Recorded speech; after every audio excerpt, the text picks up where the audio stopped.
Good morning students. BSc Part 3rd, Paper 2nd, Quantum Mechanics. Students, हमारी first unit ख़त्म हो चुकी है और आज हम सेकंड यूनिट स्टार्ट करने वाले हैं। सेकंड यूनिट में सबसे पहले हम श्रोडिंगर इक्वेशन को डिटेल में पढ़ेंगे।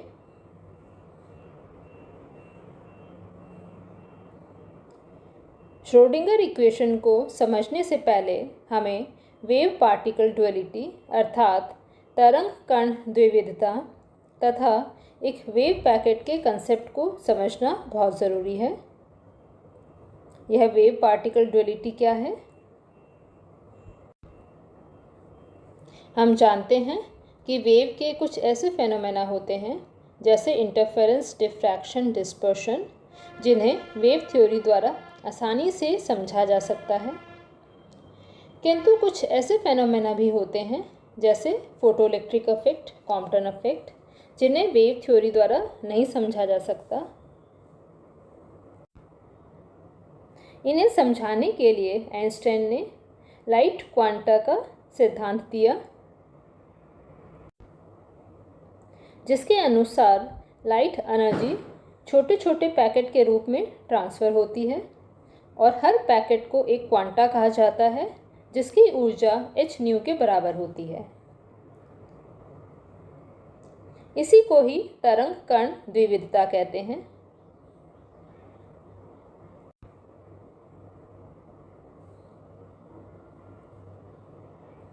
On this basis, de Broglie proposed that all matter exhibits wave-like properties and a wave can be associated with a particle whose wavelength is given by h by p.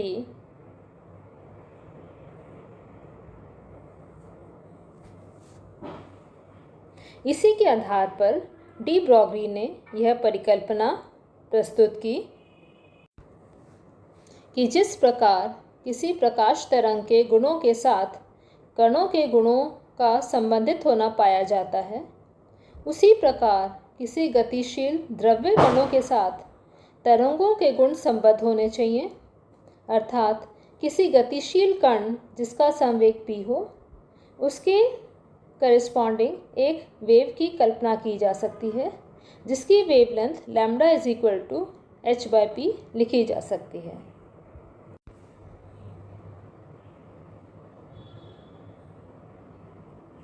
De Broglie के संबंध के द्वारा lambda को लिख सकते हैं h by p, जहाँ p mv के बराबर है तो लैम्डा हो गया h by mv। Frequency new को लिख सकते हैं e बाई h, यहाँ पर h की जगह mv लैम्डा का मान इक्वेशन 1 से रखते हैं और e is equal to mc square रखते हैं तो न्यू का मान आ जाता है mc square by h is equal to mc square divided by mv lambda. This is equal to c square by v lambda.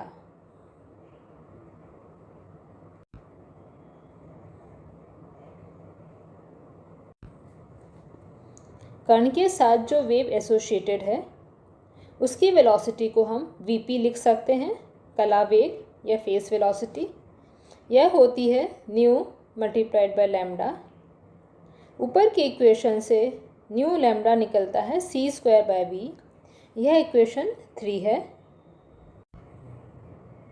हम जानते हैं कि कण का वेग c से हमेशा बहुत कम होगा, इसलिए इस इक्वेशन से जहाँ पर vp is equal to c square by v दिया हुआ है, यहाँ vp c से बहुत ज़्यादा होना चाहिए, जो कि पॉसिबल नहीं है,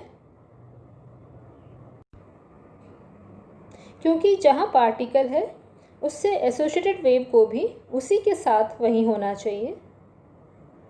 ऐसा इस इक्वेशन से नहीं दिखता।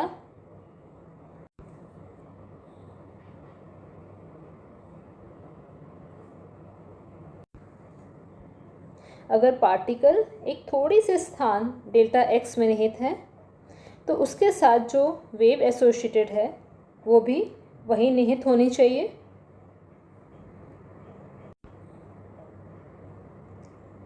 ऐसी किसी वेव को हम वेव पैकेट द्वारा रिप्रेजेंट कर सकते हैं।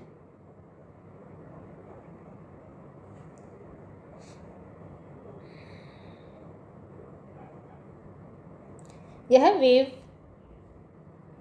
एक्स वाई जेड और टी का फंक्शन होती है। The wave packet associated with the particle should have following properties. एक कण के साथ जो वेव एसोसिएटेड है, जिसे हम वेव पैकेट के द्वारा रिप्रेजेंट कर रहे हैं, इस वेव पैकेट की कुछ प्रॉपर्टीज होनी चाहिए। The first one is the value of psi should be more at places where the probability of finding the particle is more. इसका अर्थ यह हुआ कि वेव पैकेट साई का मान वहाँ ज़्यादा होना चाहिए जहाँ कण के होने की संभावना ज़्यादा हो, और अन्य स्थानों पर साई का मान बहुत कम होना चाहिए। सेकेंड पॉइंट है, the interference of Sai with itself should be possible so that the diffraction experiments can be explained. Wave packet Sai का उसी के साथ व्यतिकरण संभव होना चाहिए ताकि कणों के कुछ प्रयोग जैसे विवर्तन आदि को समझाया जा सके। The third point is the wave packet should represent a behaviour of a single particle. इसका अर्थ यह हुआ कि जो वेव पैकेट या वेव फंक्शन हम एज्यूम करते हैं, वह वेव फंक्शन एक कण के व्यवहार को डिस्क्राइब करे, ना कि अनेक कणों के डिस्ट्रीब्यूशन को। इस प्रकार हमने देखा कि किसी कण के साथ जो वेव हम एज्यूम कर रहे हैं या वेव फंक्शन एज्यूम कर रहे हैं, उसमें यह 3 प्रॉपर्टीज़ होना बहुत ज़रूरी हैं।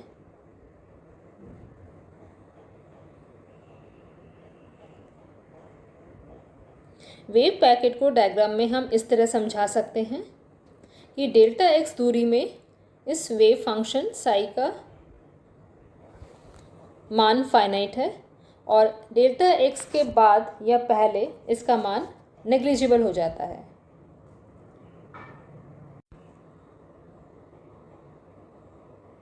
अब चूंकि एक सिंगल वेव ना होकर वेव पैकेट है, तो इस वेव पैकेट की ग्रुप वेलोसिटी निकालते हैं। ग्रुप वेलोसिटी होती है Vg = d omega by D के। यहाँ ओमेगा की जगह 2 पाई न्यू रख दिया और k की जगह 2 पाई बाई लैम्डा रख दिया। यह आता है d nu by D of 1 by lambda. ऊपर नीचे दोनों में h से मल्टीप्लाई किया तो D H nu divided by D H by lambda. H nu E के बराबर है और h बाई लैम्डा पी के बराबर, तो ग्रुप वेलोसिटी हो गई D E by D P.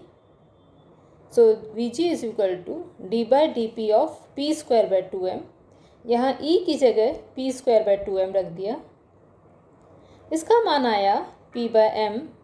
p by M v के बराबर है, v यानी कण का वेग। इस तरह से हम देखते हैं कि कण के साथ जो एक एसोसिएटेड वेव पैकेट हमने एज्यूम किया है, उसकी वेलोसिटी पार्टिकल की वेलोसिटी के बराबर आती है, जो कि बिल्कुल सही है।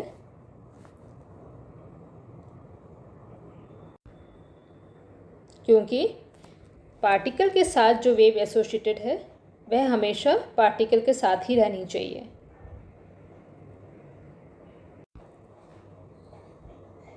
अब हम श्रोडिंगर इक्वेशन को समझते हैं। श्रोडिंगर इक्वेशन क्या है?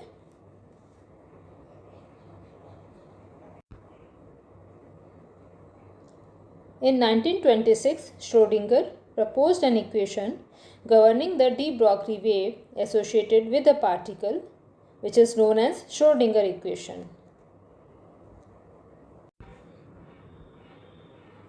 1926 में श्रोडिंगर ने एक कण के साथ जो वेव फंक्शन या तरंग फलन एसोसिएटेड है साई, उसे ज्ञात करने के लिए एक समीकरण प्रस्तावित किया जिसे हम श्रोडिंगर इक्वेशन कहते हैं।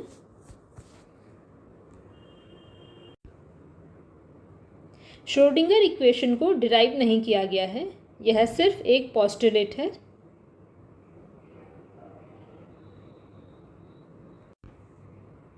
अगर एक पार्टिकल जिसका मोमेंटम p है, उसके लिए अगर मोमेंटम में अनिश्चितता डेल्टा p = 0 है, तो डेल्टा x इनफाइनाइट हो जाएगा। ऐसे पार्टिकल के साथ जो एसोसिएटेड वेव है, उसे हम इस तरह से वेव फंक्शन से डिस्क्राइब कर सकते हैं। यह वेव फंक्शन ये हो सकते हैं cos kx - ωt या sin kx - ωt, exponential i kx - ωt या एक्सपोनेंशियल -i kx - ωt, या इनमें से किसी का भी लीनियर कॉम्बिनेशन हो सकता है। k = 2π/λ होता है और p = h/λ है डी ब्रॉगली हाइपोथेसिस से। यहाँ हम λ = 2π/k रख देते हैं, तो p हो गया hk/2π और h/2π h क्रॉस होता है, तो p हो गया h क्रॉस k। इसी प्रकार ओमेगा को भी E/h क्रॉस लिख सकते हैं, क्योंकि ओमेगा होता है 2π न्यू की जगह E/h रख दिया और h/2π को हमने h क्रॉस रख दिया, तो ओमेगा आता है E/h cross.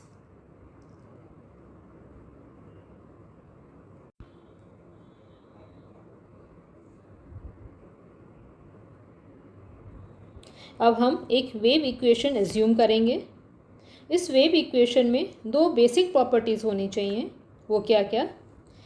The first one is it must be linear so that its solutions can be superposed to produce effects like interference or diffraction, and wave packets can be constructed.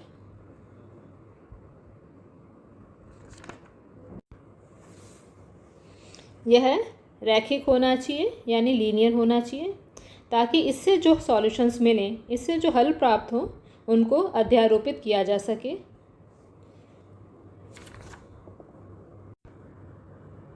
इससे diffraction और interference जैसे प्रभावों को आसानी से समझा जा सकेगा और तरंग पैकेट का निर्माण भी संभव होगा।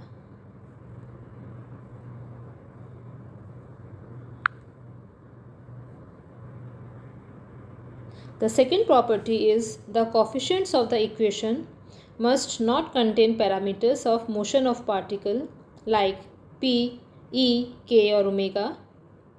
The coefficients may involve constants such as mass, charge और h cross.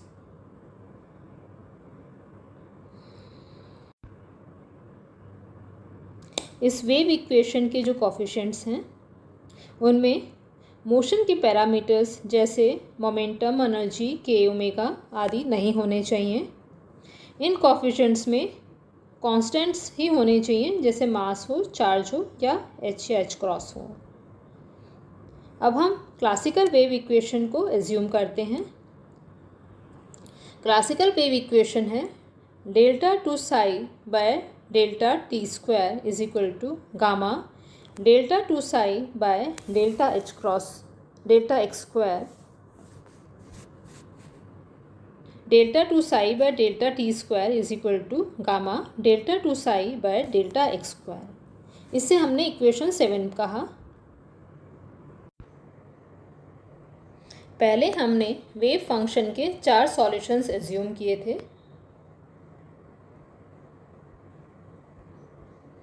ये 4 solutions cos kx - ωt, sin kx - ωt, exponential i kx - ωt और exponential -i kx - ωt। In solutions को इसमें रखने पर हम देखते हैं कि गामा का मान आता है ω²/k²। न्यूमरेटर डिनोमिनेटर दोनों में h×² से मल्टीप्लाई करने पर ऊपर हो गया e² और नीचे हो गया p²। e को p²/2m रखा तो गामा का मान आता है p²/4m²।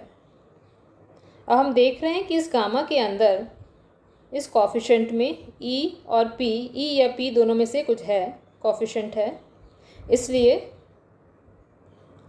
यह इक्वेशन वेव इक्वेशन नहीं हो सकती। इस प्रॉब्लम को दूर करते हुए 1926 में श्रोडिंगर ने एक वेव इक्वेशन सजेस्ट की, जो कि इस प्रकार है: delta psi by delta T is equal to gamma delta two psi by delta X square. यह इक्वेशन 8 है।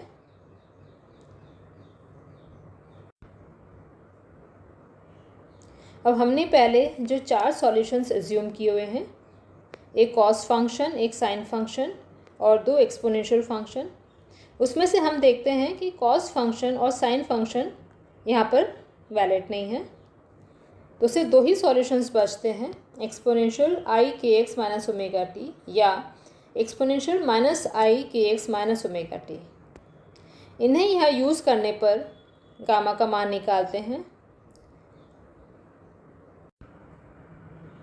मान लीजिए हम psi is equal to exponential I K X minus omega T इसका सॉल्यूशन एज्यूम करते हैं, तो लेफ्ट हैंड साइड से delta psi by delta T आ जाता है माइनस आई ओमेगा साई, और राइट हैंड साइड से delta two psi by delta X square आ जाता है आई स्क्वायर के स्क्वायर। तो इक्वेशन में रखने पर minus I omega psi is equal to gamma I square के स्क्वायर, और gamma is equal to I omega by K square. Right hand side में आई स्क्वायर की जगह -1 हो जाता है और दोनों तरफ का माइनस माइनस कैंसिल हो जाता है। So gamma is equal to I omega by K square. ऊपर नीचे दोनों में ही एच क्रॉस स्क्वायर से मल्टीप्लाई करने पर gamma is equal to I H cross square omega divided by H cross square के square. This is equal to I H cross E divided by P square. यहाँ से gamma का मान आया I H cross by 2m। Gamma के इस मान में p या e की टर्म नहीं है, यहाँ कॉन्स्टेंट्स एच क्रॉस और m है, इसलिए इस इक्वेशन को हम वेव इक्वेशन की तरह यूज़ कर सकते हैं। गामा के इस मान को वेव इक्वेशन में सब्स्टिट्यूट करने पर इक्वेशन आती है delta psi by delta T is equal to I H cross by 2m delta two psi by delta X square, और I H cross delta psi by delta T is equal to minus H cross square by 2m delta two psi by delta X square. यह equation 10 है। This equation is known as one dimensional Schrodinger equation. इस equation को one dimensional Schrodinger equation कहा जाता है क्योंकि यहाँ पर हमने सिर्फ एक्स डायरेक्शन में मोशन एज्यूम किया है।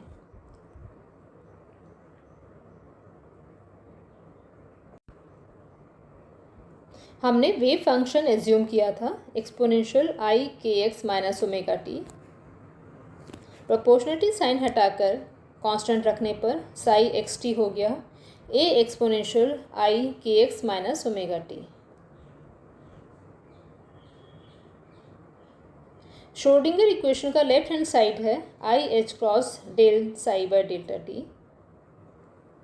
इसकी जगह साई का मान रखा तो I H cross delta by delta T bracket A exponential I K X minus omega T. Derive करने पर माइनस आई ओमेगा बाहर आ जाता है और रिजल्ट आता है I H cross delta psi by delta T is equal to H cross omega psi. H cross omega E के बराबर है, so this is equal to E psi. यह इक्वेशन 11 है। अब हम श्रोडिंगर इक्वेशन के राइट साइड को solve करेंगे, जो कि है minus H cross square by 2m delta two psi by delta X square.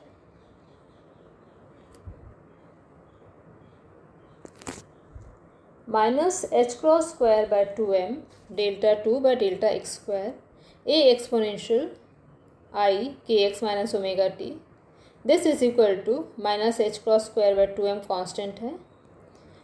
2 bar x के साथ डिराइव करने पर आई स्क्वायर के स्क्वायर आता है। आई स्क्वायर का मान -1 हुआ तो माइनस माइनस प्लस हो गया और रिजल्ट आया H cross square by 2m K square psi. H cross K P के बराबर है, so right hand side is equal to P square by 2m psi. यह इक्वेशन 12 है। इक्वेशन 11 और इक्वेशन 12 इन दोनों को श्रोडिंगर इक्वेशन में रखने पर